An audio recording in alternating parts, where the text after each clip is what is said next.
How Leadership Has Impacted the Russia-Ukraine War by Dylan Denny Brown. Location. Through the bombings and the several assassination attempts, President Zelensky has remained in Ukraine, leading his soldiers and boosting the morale of the citizens, both inside and outside the country. Zelensky has shown ample bravery by staying within his country, even during the initial invasion, when he told U.S. troops that the fight is here, I need ammunition, not a ride. Zelensky knew the importance of frontline leadership and decided that he would rather risk his life on the front line if it meant that his country would have a better chance of surviving the invasion. He has continuously motivated his soldiers, interacting with them and creating a personal connection with them. And by connecting with his soldiers, he sees them as people, rather than just another addition to the death toll, which compels him to want the best for his soldiers. President Zelensky's connections with his soldiers has motivated them, resulting in big Ukrainian victories, which have turned the tide of the war into the Ukrainian favor. This has enraged Putin, who has been sending wave after wave of soldiers from his luxurious residence in Moscow, protected by guards. Putin has shown himself to be an introvert, spending his time disconnected from society, surrounded by his personal bodyguards and private chefs in an information cocoon.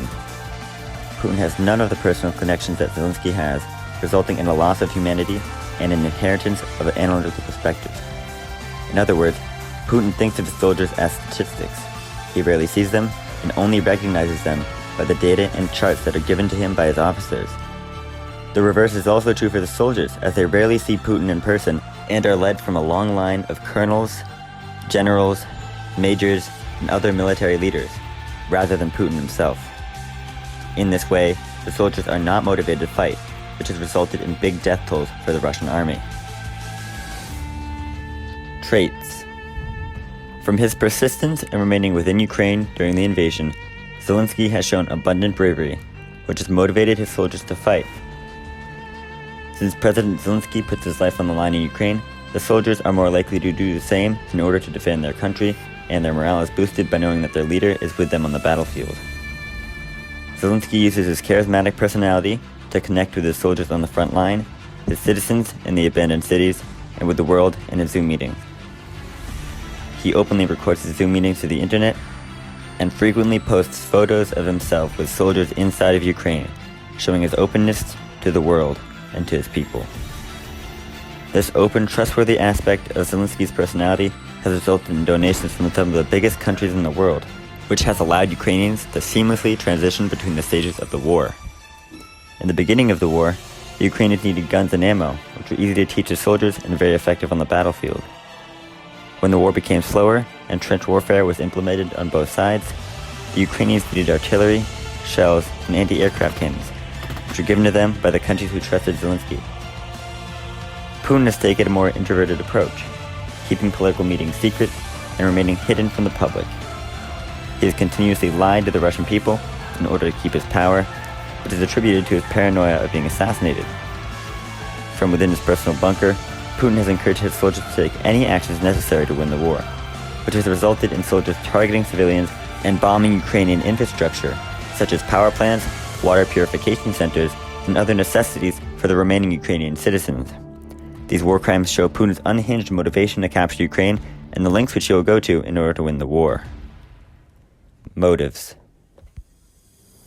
Putin's past as a Russian KGB agent has allowed him to see the full extent of the Soviet Union from the inside, and when the Soviet Union fell, he was furious.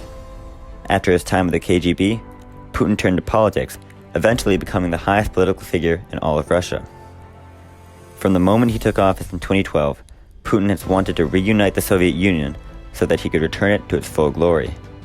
And when Ukraine was pushing to join NATO, Putin made his move.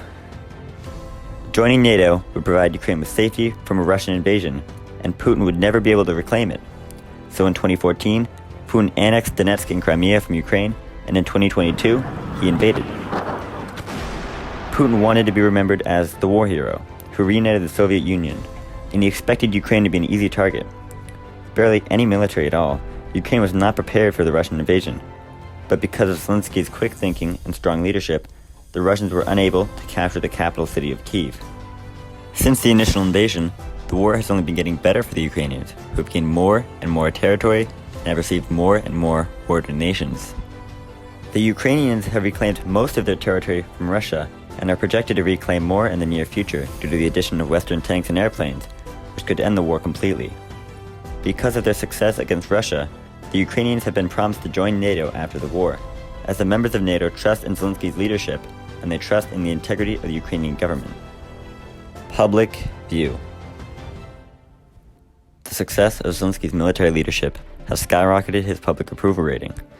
Only 36% of Ukrainians approved of Zelensky's leadership in early 2021, but in 2022, they were up to a 94% approval rating. After Zelensky successfully defended the city of Kyiv, and after staying in Kyiv after the invasion, the Ukrainian public almost unanimously supported Zelensky, as he demonstrated the determination and bravery that they needed in their leader. Throughout the war, 4.5 million refugees have returned to Ukraine, even after knowing the Russian brutality towards civilians. Included in these refugees were 62,000 men returning to fight for their country.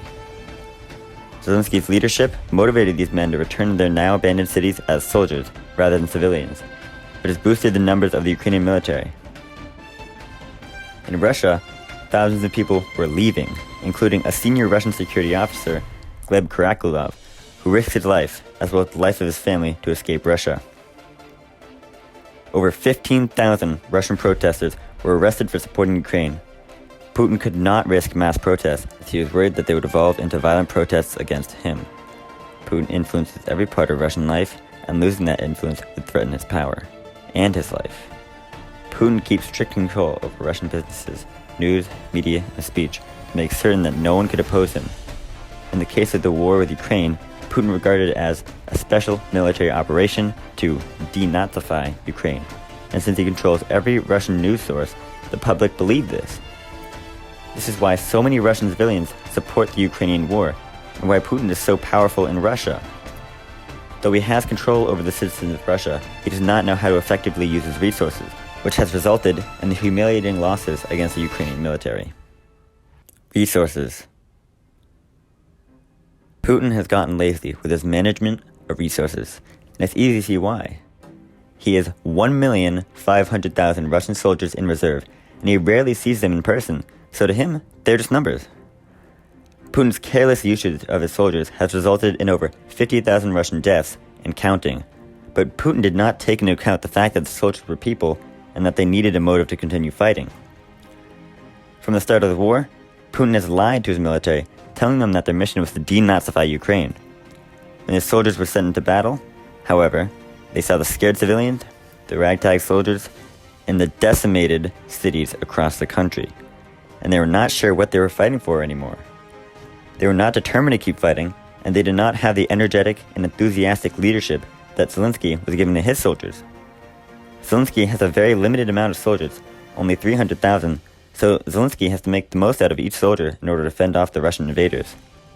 Unfortunately for Putin, he has done this, and has only lost 15,000 soldiers by using guerrilla tactics and using quick-moving forces to confuse the Russians. His most successful victory using this tactic was at the attack on Kharkiv, when Zelensky bluffed a southern attack, forcing Russian troops to move south, and by using his quick-moving forces, he launched a heavy attack on Kharkiv, easily defeating the northern Russian troops.